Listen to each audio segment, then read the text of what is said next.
For horror movies to watch streaming online for free that are fun and entertaining, Stephen King movies have a collection of awesome films. Cat's Eye and Creepshow 2 are great 80s anthology horror movies streaming for free on Tubi TV. And there's also Maximum Overdrive with Emilio Estevez if you want to see the cult classic Stephen King movie that he directed himself based on his short story Trucks, which also has a full-length 90s horror movie streaming for free on Tubi called Trucks. When it comes to the making of Stephen King movies, he's developed a reputation of being difficult to work with behind the scenes ever since the making of The Shining ignited a lot of horror drama between he and Stanley Kubrick. There was additional back and forth 80s horror drama over John Carpenter's Christine, with Stephen King calling that film one of his most boring horror movies ever, and Carpenter calling him weird in response. John Carpenter said that Stephen King would love all of the horror movie scenes one moment and then hate them the next, so maybe he's just a perfectionist. There is one director in the horror genre that Stephen King always gets along with, and that's Mick Garris, who directed alien invasion movies like Critters 2 and some of the best miniseries on ABC like The Stand 1994 and The Shining 1997, as well as made-for-TV horror movies like Stephen King's Desperation in 2006 with Ron Perlman. It's fitting that Perlman is a psycho sheriff in Desperation because he was in Sleepwalkers 1992, another Stephen King movie directed by Mick Garris where everyone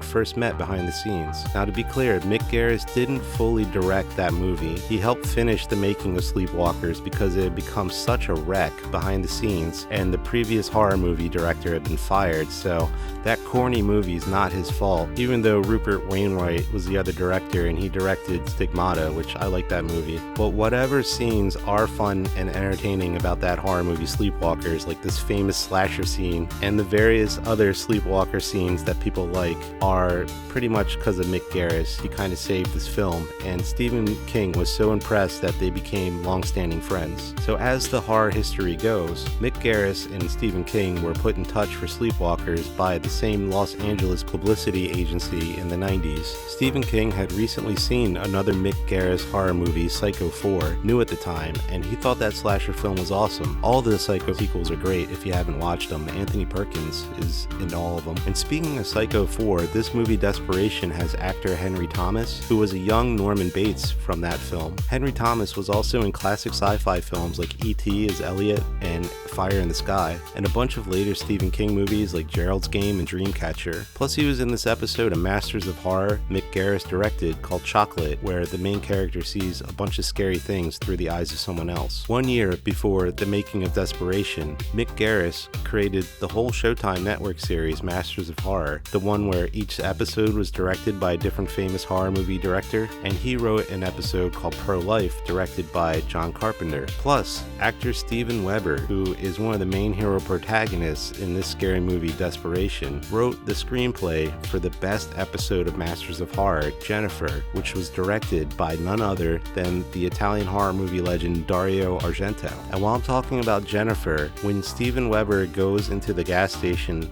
the cashier is played by the actress Cynthia Garris, who is Mick Garris's wife, who was that scary bathtub like spirit in the ABC Shining. The history of horror doesn't end there. Steven Weber wrote Jennifer for Masters of Horror behind the scenes during the making of Desperation. He based his story Jennifer from a 70s horror comic called Creepy, and then he added a bunch of weird stuff. So he wrote all that while also learning the lines for Desperation. That's pretty impressive. Oh yeah, and he was in the Shining ABC series, and he was the friend in that early 90s slasher movie Single White Female and a bunch of other horror films. Steven Weber. Desperation also has Tom Skerritt from Alien and Poltergeist 3 in that sci-fi movie with Jodie Foster, Contacts, and Top Gun. And then there's actor Matt Frewer behind bars, who was Max Headroom in that cyberpunk comedy. He did Desperation with Mick Garris following the Masters of Horror episode Chocolate.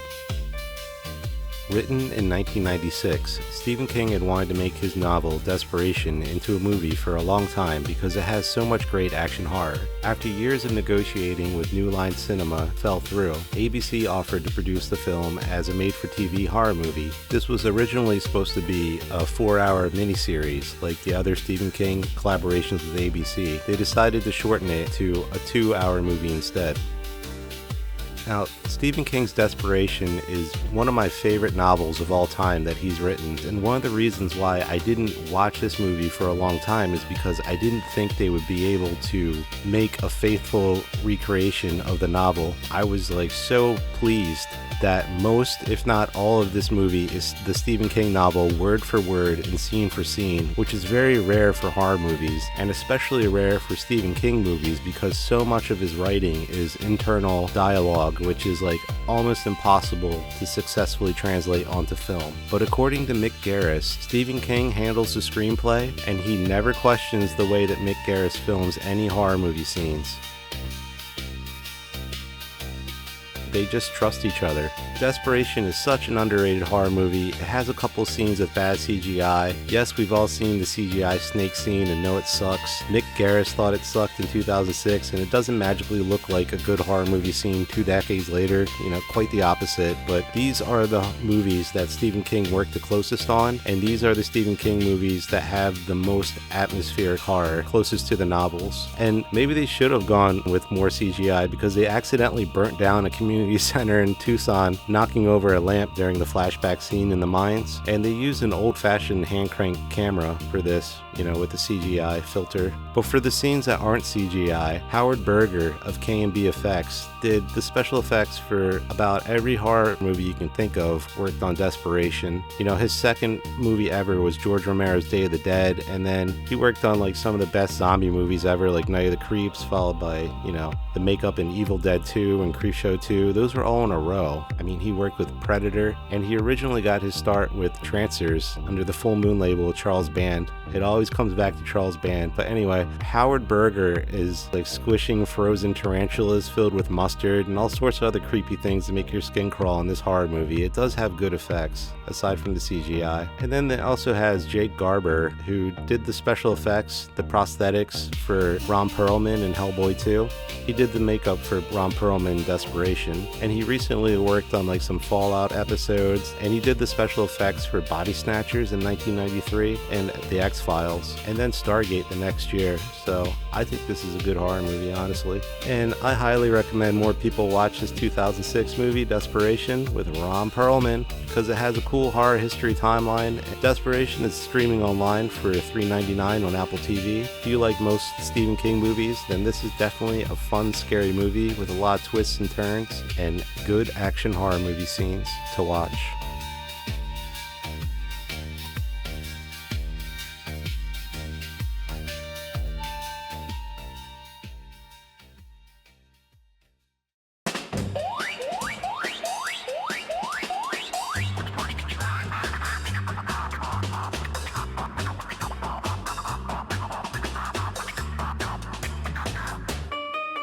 The Brain Machine is one of those low-budget classic sci-fi movies of the 70s that's cheesy with a lot of bad acting, but what separates this flick from all the other boom mics caught on camera indie horror films is more than an early performance from actor James Best, Sheriff Coltrane from Dukes of Hazzard. The Brain Machine also has Gerald McCraney, who played alongside Harrelson Ford in Gunsmoke for a few episodes, and who was that character Bastion's father in the Neverending Story fantasy movie. Plus he was that character Raymond Tusk from House of Cards, where Kevin Spacey has to do that long negotiation at his house. That's probably one of my favorite shows ever streaming on Netflix. This 70s movie is a weird mix of retro horror and other modern trends like personal AI algorithms. There's some espionage scenes in The Brain Machine because James Bond movies were such a big deal, and there's a bunch of laughably abrupt Star Trek scenes whenever the characters are trying to regain control of the science lab.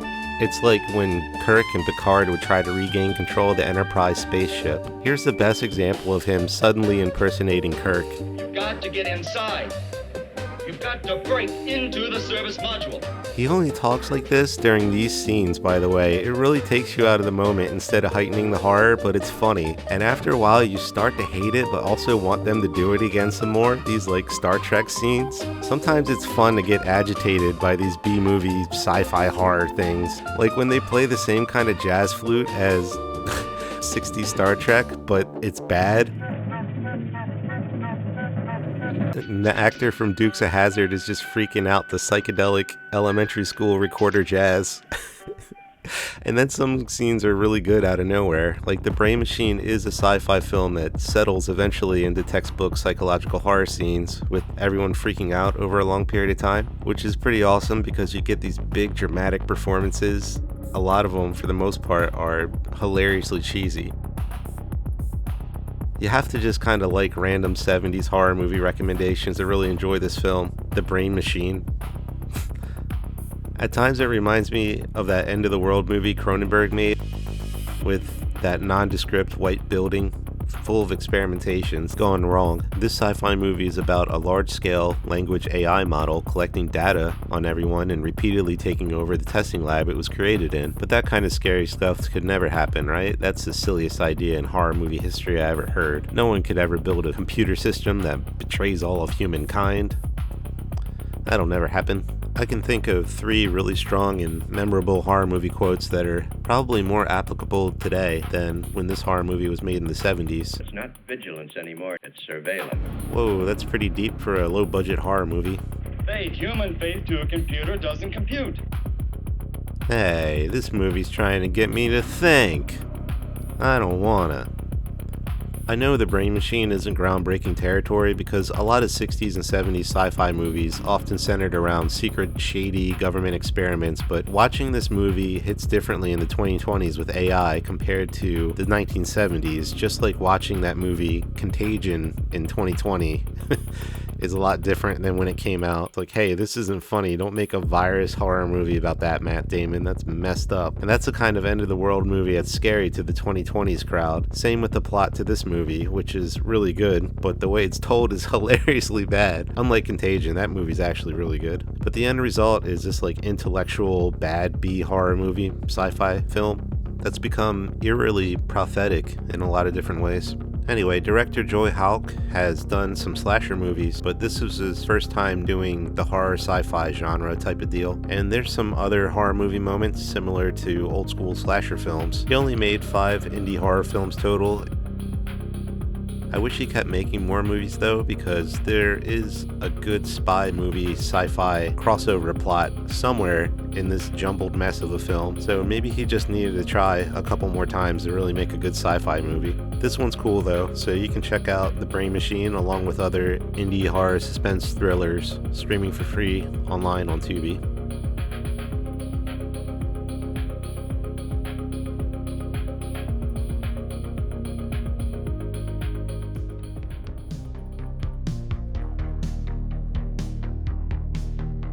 Here's a forgotten subgenre full of hidden gems, 80s horror fantasy movies. No one really talks about fantasy horror outside of maybe Legend, that 1985 Ridley Scott film with the debut of Tom Cruise plus Tim Curry's The Darkness. And even then, it's most famous for those 3 names rather than being from this really cool, obscure monster movie subgenre. Even the bigger Hollywood horror fantasy movies from the 90s like Snow White, A Tale of Terror with Sigourney Weaver never really caught on. It's rare for these kinds of sword and sorcery movies to be a big hit with mainstream audiences. Most horror fantasy movies seem destined to become little more than cult classics at best, which is fine by me. Then you have not outright horror fantasy, but another cool related subgenre, dark fantasy. This includes 80s movies like Deathstalker 1983 that are basically monster movies with a lot of folk horror elements and 80s special effects.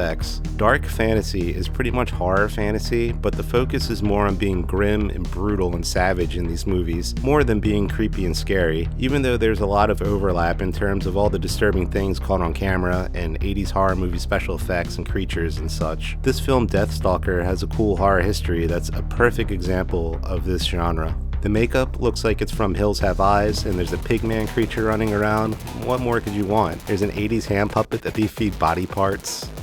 Here's the Deathstalker Pigman with his monster costume off as an extra during these battle scenes. He's a pro wrestler from Argentina in real life. A lot of them were pro wrestlers from Argentina. Plus it has actor Richard Brooker, who was Jason Voorhees in Friday the 13th Part 3. This movie Deathstalker is one of many low-budget indie films Roger Corman movies produced under his label New World Pictures. For the making of Deathstalker, he sent a low-budget camera crew to Argentina, but didn't go himself because the country was in the middle of some brutal brutal civil unrest during the 80s. The horror fantasy movie had guards behind the scenes making sure that nothing went wrong, and in true B-movie style, they even worked these guards into these scenes because they knew how to ride horses and understood crowd control. Pretty creative and looks great. Roger Corman loves fantasy movies, and Deathstalker had a 4-movie agreement. Deathstalker 1 was filmed in 37 days, not including an extra week to create and develop the special effects, and this first film received a super low $500,000 budget. By the second one, they had already gone off into more of a comedy direction. The third one has John Allen Nelson from Killer Clowns from Outer Space, and that's about where its connections with the history of horror end. Deathstalker becomes like witch movies for a couple of scenes, and then you have Star Wars influences with this Yoda-like creature, and actor Rick Hill is in a wig that accidentally gets pulled off with his sword while filming this scene. He was in that dystopian movie Class of 1999 Part 2, The Substitute, as well. I mean, this is an 80s fantasy action horror movie that has a strong start with like monster bandits, and then it falls apart and becomes so bad it's good. For the sound effect of this giant monster in this movie, in this cave scene, they yelled into a jug. And this isn't even the most cheesy or campy movie in the series, but come on, you know, I can't hate a film where the main character walks down the steps like this. That's a good villain entrance. I'm gonna start doing that. So you have to watch this film if you like whacked out Roger Corman movies, or if you like that fantasy movie Beastmaster, because it has a lot of the same crew. Plus this director was an assistant director to that crappy Sandra Bullock romance movie, Love Potion No. 9. Take that for what you will. Horror fantasy movies like Deathstalker are streaming for free to watch online and on Tubi. In full.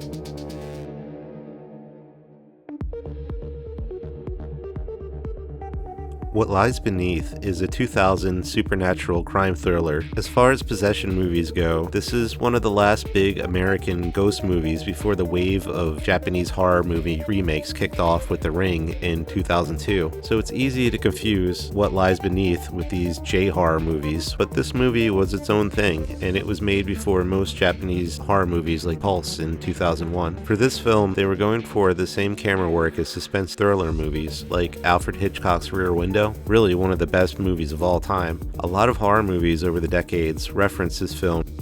It's inspired entire modern horror movie careers like James Wan to make Saw. And when I tell you who made this movie, What Lies Beneath, it's like the most famous director that nobody knows. When you're Robert Zemeckis, the director of Back to the Future and Who Framed Roger Rabbit and Forrest Gump, and that absolutely amazing 90s horror comedy movie Death Becomes Her with Meryl Streep and Bruce Willis, then you can tell the studios what movie you want to do next. And this director wanted to take a try at suspense movies, and they said, okay, here's a script for What Lies Beneath, see what you can do with this, thank you. His whole career was well established at this point because Steven Spielberg scouted him out while he was still in film school, and he insisted that Robert Zemeckis be given a career based just on his short films. So this movie is him just kind of playing around with paranormal movies because he's never directed one before, and he likes taking on new genres and challenges. The supporting cast in this horror movie is iconic. The friend is actress Diana Scarwood, who was in Mommy Dearest and Psycho 3. You have James Remar from the Psycho remake 1998 and the Laltro Inferno, but he's also in the horror anthology segment Lover's Vow from Tales from the Dark Side of the movie with those giant monster gargoyles, among other horror movie roles. Plus his psychiatrist is actor Joe Morton, the hyperventilating Skynet employee in Terminator 2, one of the best and most suspenseful moments in that whole movie. One of the neighbors in this movie, played by Miranda Otto, is an Australian actress who was in the older Lord of the Rings trilogy fantasy movies and the 2005 War of the Worlds sci-fi remake. Even the haunted house itself is like a supporting role. They couldn't find any waterside properties in Vermont that matched the script, so the crew constructed a whole entire house from scratch for this ghost movie. The special effects in this scary movie, probably because most of the budget went to the actors and to the director, are mostly shadows and a set that looks normal at first, but as you watch the movie, creepy stuff comes out for the second half. They even painted the house darker so that it looked more sinister and light reflected differently for the second half of the movie as all the scary things happen and the house gets more haunted. So that's really interesting. And another overlooked detail about this horror movie is the weather, which starts out, nice and summery, and then it gets all bleak and gray. It has the same set designer for Forrest Gump and Jurassic Park, and 42 episodes of Spielberg's Amazing Stories. So there's some good made-for-television horror episodes on that series. Just everyone knew what they were doing on this movie, especially the very well-connected producers. Like, this was definitely high up on the Hollywood food chain. A horror movie designed to create as much money as suspense. I mean, same producers as like Castaway and Forrest Gump again. I know I've said that movie like a million times, but come on, I mean. And sometimes they occasionally branch out and do experimental cinema, like that dark horror fantasy movie Beowulf in 2006, with all those cool CGI horror animation sequences. Yes, What Lies Beneath has Harrison Ford, yes, it has Michelle Pfeiffer, but the amount of talent behind the making of What Lies Beneath is really what impressed me with this supernatural movie. Plus, there's a scene where Harrison Ford accidentally gets water in his mouth, and it makes me laugh every time. Then it almost happens again, he's like, nope. This horror movie made about $300 million, triple its budget of $100 million. And if you want to give them $3.79 more, then What Lies Beneath is a paranormal mystery suspense thriller streaming for rent on YouTube.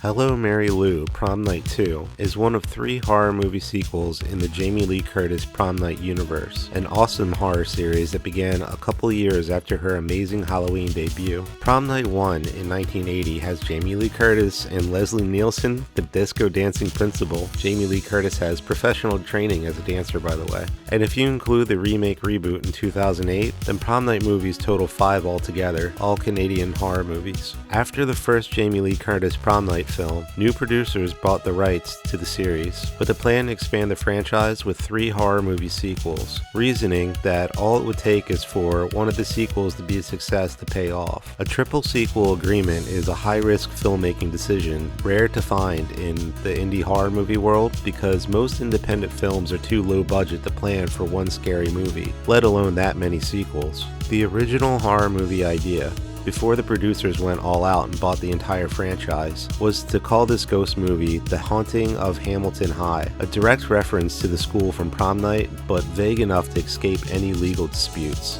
Making sure that they had a legal defense is probably why Prom Night 2 and 3 were written as paranormal ghost movies before returning to the classic slasher movie format for Prom Night 4. Filmed in 28 days in Toronto and Edmonton, Prom Night 2 is the horror movie sequel with the biggest budget, $1.8 million, which is about $300,000 more than the first Prom Night, and it probably has the most effort. Director Bruce Pittman filmed this indie horror movie cut in camera, meaning the Prom Night 2 scenes were filmed in chronological order to take less time rearranging in the editing room, which saves money. This is pretty hard to do from a technical standpoint because you're not allowed to film sequences out of order, so Bruce Pittman needs to have credit for doing that, and so does the cameraman John Herzog, who did the camera work for the Stephen King movie The Dead Zone with Christopher Walken. They hired Michael Ironside for Prom Night 2, who doesn't really do anything crazy in this horror movie aside from pressing up against chain link fences, and he's the mostly protagonist principal in Prom Night 2.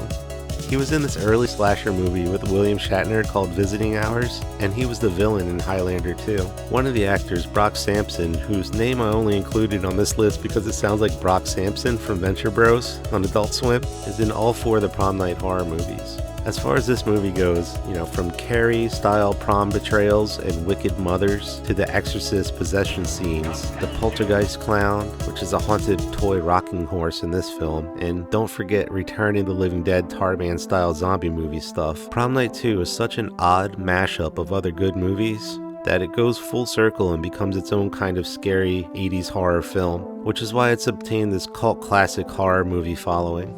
I mean, there's nightmare scenes directly lifted from Nightmare on Elm Street. And speaking of Nightmare on Elm Street, this has special effects artist Jim Doyle from the first Freddy Krueger movie.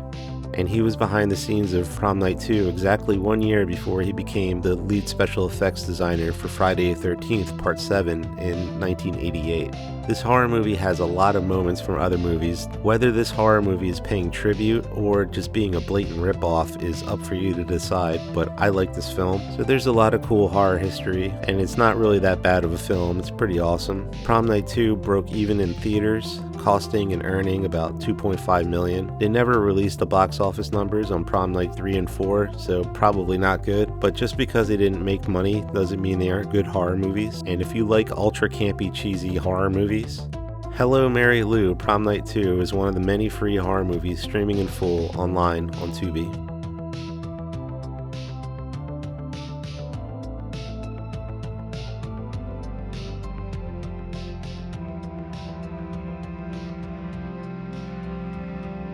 Fear is a 1996 horror drama gem that's probably one of the better 90s suspense thriller movies if you like films with those overly possessive boyfriend tropes. This horror movie, best of all, has Mark Wahlberg in an early role alongside Reese Witherspoon, who had already begun her acting career at the age of 7 with television commercials. And Alyssa Milano had been making horror movies for a while. A year prior, she had done Embrace of the Vampire, a very saucy 90s vampire film. It's kind of like a precursor to Twilight in a lot of ways, and the year before that, the femme fatale horror movie sequel, Poison Ivy 2. And she was in that video game movie Double Dragon. Classic. The father is actor William Peterson from Manhunter and Seeking a Friend for the End of the World. But yeah, this movie has music from the same horror soundtrack composer as some mainstream vampire movies like Twilight and Buffy the Vampire Slayer, as well as the music for Psycho 3, Fargo, and that MTV Talking Bug movie, Joe's Apartment, so it has that high-budget horror movie music atmosphere. There's also 2 songs from that alternative rock band, Bush. You know you like them. You know Machine Head's a good song, and that other song, Come Down. And the camera work in Fear, along with the music, has a real 90s atmospheric horror style, not unlike the first Scream movie and The Craft, because they're all in that classic era of mid-90s horror history. Like, the movie has that post-grunge kind of like who cares attitude, like edgy. They filmed Fear for 3 days in Seattle to get landmark locations, and then they filmed the rest of Fear in Vancouver for a total of 11 weeks on set. At its core, the thriller movie itself is like a 90s update of classic 50s greaser films. Mark Wahlberg talks like really calm, kind of like Travolta in Pulp Fiction, and then he works on his car a lot. It's kind of like if Cruel Intentions was more of an unnerving psychological horror movie. I did get into the horror drama because the characters are very believable. Before becoming a director, James Foley wanted to become a doctor, and before that a psychologist, so he's probably going to make a psychological horror movie that's a little more realistic than most movies when it comes to how the villain acts. He directed that absolutely amazing drama movie Glengarry Glen Ross, so you have to hand it to him. He knows his sociopath characters. And the script for this horror movie has a lot of tropes and cliches, but these are 3 great actors, so it's worth a watch if you like those types of action horror suspense thrillers. The producer of this movie, Brian Grazer, came up with this idea for Fear while he was on a ski trip with his daughter, and the thought of anything happening to her horrified him. Though mostly a suspense thriller, there's definitely horror movie elements, including like placement of a Chucky doll, who's another horror movie villain who ruthlessly wrecks and betrays a family from within, much like Marky Mark. And if you really know your Chucky movies, you'll remember that Chucky posed as an angel and lied to the character Andy Barclay. And he's been sent down from heaven by that God his father was talking to him and sent him from heaven. So it's kind of like that, because Marky Mark acts like such an angel in this movie, and then he's really just a creepy person. Some 90s horror movie fans might remember watching Fear on television after a successful box office run. It earned $20 million on a $6.5 million budget, so it is a cool little time capsule of an action horror movie that's a little slice of mid-90s fashion and hobbies. This movie Fear also does something that a lot of other 90s horror movies do when it has video games, where it gets the sound and the music completely wrong. So this is like Street Fighter 2, but it sounds like some other game. Jesus. And then like when he gets up during the end of the scene, the game keeps playing. It's just something funny. It's in all these horror movies. Fear 1996 is one of the movies streaming for free online with a subscription to Amazon Prime. So that means free horror movies for 99% of most people watching. The original Invaders from Mars is an underrated 1950s sci-fi movie that received an equally underrated horror sci-fi remake that remains one of the more underappreciated Tobe Hooper movies even today. A lot of people either don't remember this Tobe Hooper movie or haven't heard of the classic 1950s sci-fi film it's based on. And while it's no Texas Chainsaw Massacre, Tobe Hooper's most iconic movie, Invaders from Mars is an action-packed 80s film with classic horror movie moments that switch from comedy to creepy and then back again. There's even a throwback reference to a Texas Chainsaw Massacre scene when the main character finds a place similar to the room with chickens where Leatherface has a sewing machine to make his scary masks. By the way, this kid was on the unaired pilot episode of Married with Children as Bud Bundy. He could have made so much money. He's the son in real life of actress Karen Black, the nurse character in this movie. The 80s version of Invaders of Mars also has James Karen, the actor from one of the best zombie movies of all time, Return of the Living Dead, who's 94 years old now, good for him. The original Invaders from Mars movie from 1953 is a suspenseful thriller that's like watching the original Invasion of Body Snatchers and old 50s monster movies combined. Like, yeah, that's obviously somebody in grease paint, but the sets are amazing. The underground alien complex looks like lung tissue, and the camera work and lighting are really good and let your imagination fill in the rest. One of the creepy things I've noticed after watching the 50s movie numerous times is the way all the scary stuff is caught on camera looming above you. That's because this sci-fi movie was told from a younger character's point of view, so everything has a kind of alien landscape, you know, like all the adults and the lampposts and all the hallways are long because the world was not entirely built for you, which is appropriate for a 50s sci-fi monster movie, and it gives this film a really weird, unearthly film. The 80s horror sci-fi remake likewise looks really amazing because it has the same set designer as Stephen King's Children of the Corn and The Seventh Sign and Batman Forever, so the remake recreates the look of the original, but the original is actually more creepy, especially as you watch them go over the hill to investigate, knowing they won't come back the same. The 80s movie has the same scenery, but half of the creeping dread. It's more suspenseful in the original movie, and the Invaders from Mars spaceship scene looks like classic 50s flying saucers, but I'll have to hand it to the 80s remake. It's like more intense. Both represent their different eras in the history of horror perfectly. However, one area the Invaders from Mars Tobe Hooper 80s movie excels at is the alien monsters, who get a serious upgrade thanks to the special effects artist Stan Winston. These monsters look so good, and they actually inspired the 90s first-person action horror movie Doom, so Stan Winston and Tobe Hooper are to thank for that first-person game. And if you listen to this scene in particular, you can hear the sound effects that would later be incorporated into Doom.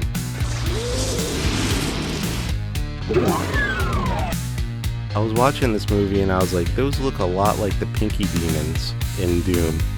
And this giant head, I was like, oh man, that looks like Krang from Teenage Mutant Ninja Turtles, but it's actually inspired the Spider Demon from Doom as well. Although if you want to go back to the 1950s movie, then this head in a jar is really to thank for that Doom enemy.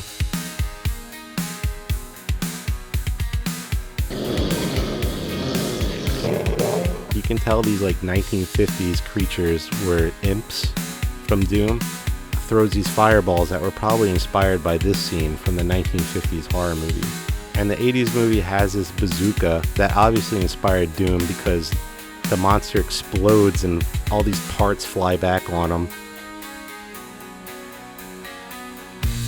And then if you watch the 1950s version, there's this little guy running around with what looks to be a bazooka, so maybe this is the original Doom guy. I think I solved the horror mystery. Invaders from Mars is streaming online for free with other horror movies and 1950s classic sci-fi movies on Tubi TV.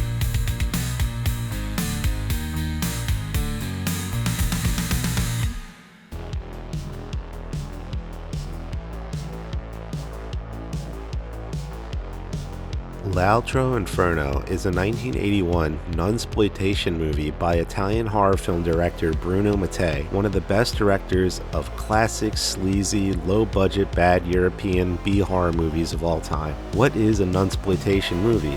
A lot of people who like nunsploitation movies aren't familiar with all the rules, so here it goes. Okay. Nunsploitation films are a very specific subgenre of religious horror. The setting for nunsploitation movies has to be some sort of oppressive institute, usually a creepy gothic horror covenant like Laltro Inferno, or else some kind of mental hospital, and hauntings and possessions in these movies are common tropes, but not required. The nuns are experiencing paranormal encounters, or else they're in the depths of like a terrifying episode of psychological horror that drives them into some sort of frenzy, not unlike your typical maniac from slasher movies, but with a paranoid nun. It's weird, huh? And this is a very specific sort of mania induced either from like emotional guilt or shame or repression, or even from being overstressed and overworked. That's like the religious horror aspect driving these movies. And the degree varies from country to country, like Japanese horror movies in the nunsploitation genre, such as School of the Holy Beast, 1973, typically focus more on like rigid discipline aspects of religious horror and like conformity.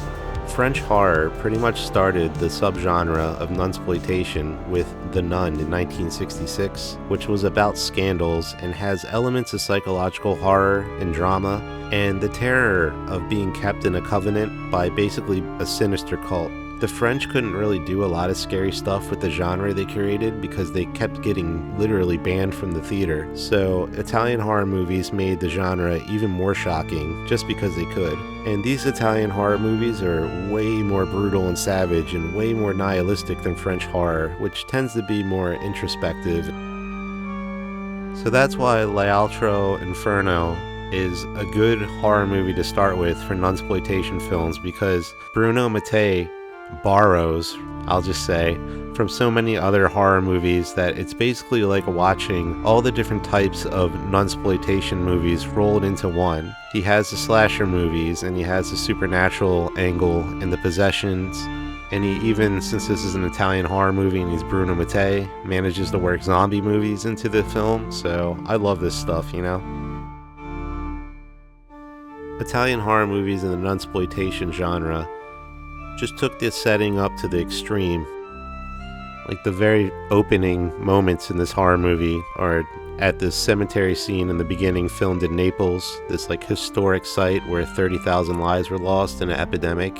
And that was really controversial to even show in an 80s horror movie. They favor like especially morbid Gothic horror architecture with Baroque lighting and exaggerated shadows that represent good and evil, and create this sense of awe from religious horror.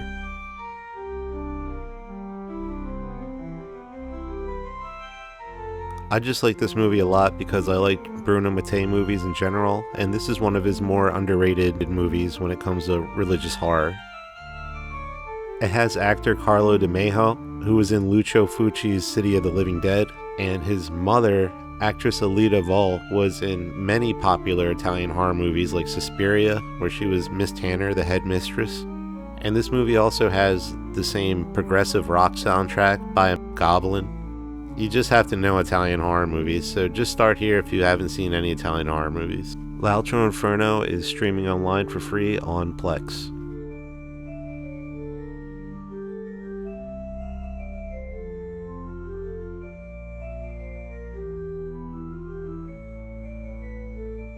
Of all the classic horror movies from Universal Pictures, the Invisible Man films don't have the best horror movie sequels ever of all time. A lot of them aren't even horror. The Invisible Woman is a bad comedy about being naked, controversial for the 1940s but boring now. Invisible Agent is a pretty fun and entertaining spy movie, old black and white movie in its own way, but you have to be in the mood for that kind of film. That film was written by Kurt Siodmak, who created The Wolfman. This second movie, also written by Kurt Siodmak, The Invisible Man Returns, Returns is kind of the last time the series takes itself seriously as a horror film. The director of the original Invisible Man in 1933 was James Whale, who directed the first Frankenstein movie and is probably my favorite director of all time. The Invisible Man Returns has a director named Joe May, who was born in Austria and only spoke German, so Kurt Siodmak helped translate for him on the set during the making of The Invisible Man Returns. Joe May is a good director too. He was famous for making crime thrillers, and that's why The Invisible Man Returns is a crime horror mystery movie. As with all Universal Pictures, there's a lot of German expressionism in the form of the sets and the lighting and the way the shadows play against the wall to tell a story. You know instantly, for example, within seconds that this is a jail scene.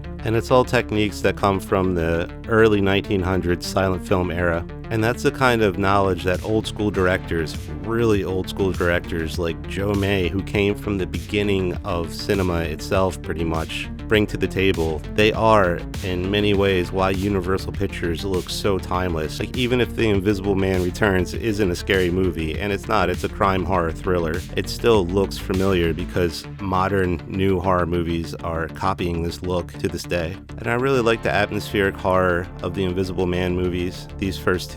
The sci-fi horror aspect of it, and how he kind of looks like the Mummy, and how like The Invisible Man inspired so many other films and even comic book horror movies like the Darkman movie in the 90s. But The Invisible Man Returns is the one film that I find myself going back to the most, aside from the original Invisible Man movie in 1933, because this one is an early Vincent Price movie, and I didn't even know that this movie had Vincent Price the first time I watched it. He's easy to miss since he's invisible, and he doesn't sound the same, and he only appears on screen for one scene and one scene only, these horror movie moments that helped the film get nominated for an Oscar for the special effects. It's easy to understand why Vincent Price in 1940 got kind of discouraged from doing horror films early on. Like, The Invisible Man Returns didn't prop him up like he thought it would, and you can understand why he tried other movie genres before returning to horror in the 50s.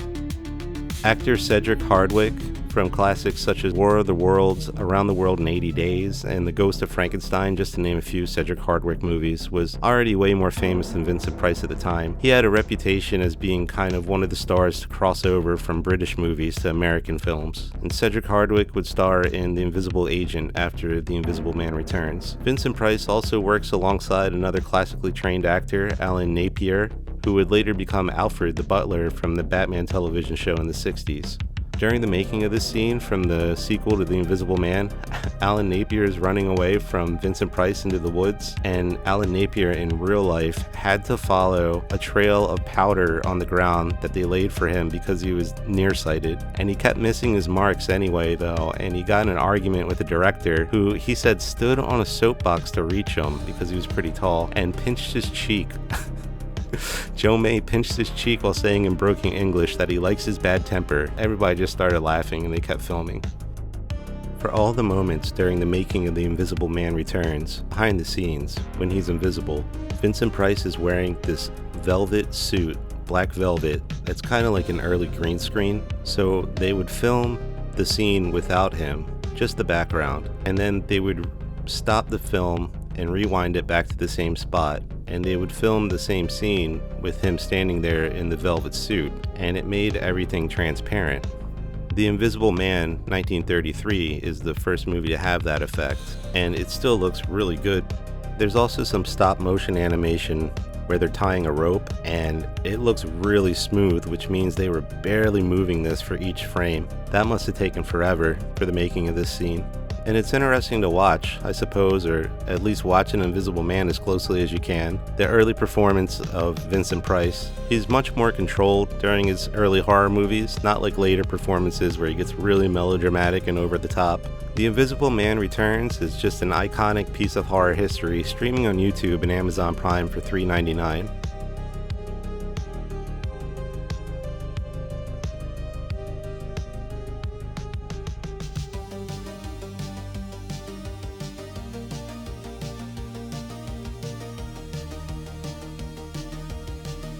John Carpenter's Halloween is widely accepted as the official start of slasher movies in American horror history, although Alfred Hitchcock's Psycho in 1960 is probably where the first slasher movie unofficially takes form. Sometimes films from this early time period before Halloween 1 are called proto-slasher movies because they were prototypes of slasher films to come. Before the first Halloween movie in 1978, forever set in action the horror movie standards for slashers, the scary masks, large blades, first-person horror perspectives, and high body counts among other rules of the genre. Filmmakers were mainly finding inspiration from European horror. Foreign horror movies are just as much prototypes of slasher films as Alfred Hitchcock's Psycho. Even Psycho was heavily inspired by the old black and white 1955 French horror movie Diabolique 5 years prior, which has a very proto-slasher movie scene where a man's held underwater, and these horror movie moments not only directly influence the Psycho shower scene, but also the horror crime mystery subgenre of giallo thriller movies.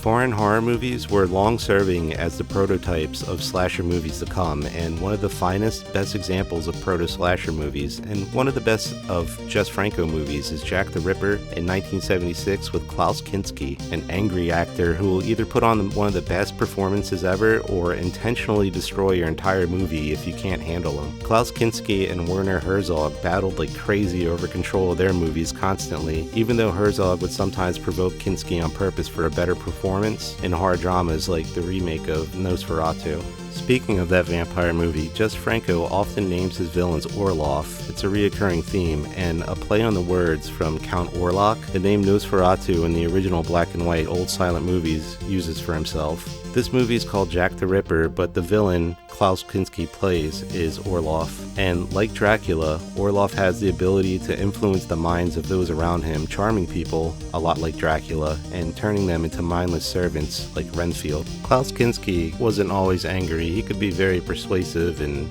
polite and charming like this as well.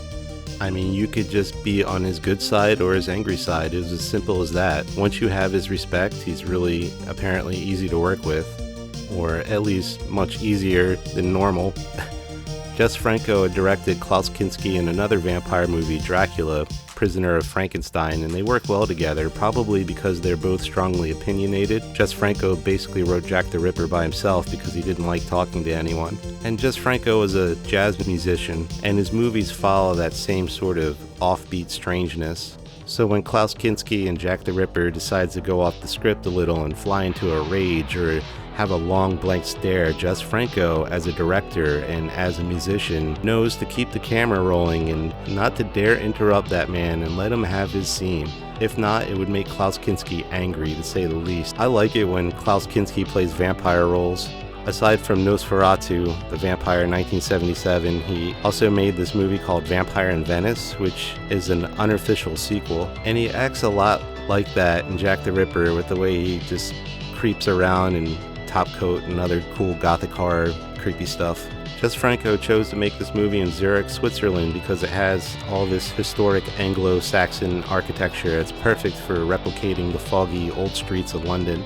So everyone spoke German on the set, but this was like a German-Swiss horror movie collaboration that has like a great overall mix because Jack the Ripper has the big feel of German Expressionism, but the small, low-budget, contained environment of Swiss horror films, like their tendency to dive deep into those experimental shades of psychological horror and existentialism, where they try to figure out why does he do these heinous true crimes and the effect it has on him as a villain, like his mind. It also has a lot of Italian horror movie, like giallo, mystery, crime, suspense, thriller angles too, as they try to track down Jack the Ripper. So for one of the best foreign horror movies I could think of that would contribute directly to slasher movies, as this was made 2 years before Halloween 1, I would highly recommend Jack the Ripper by Jess Franco, streaming for free with other horror movies online on Plex.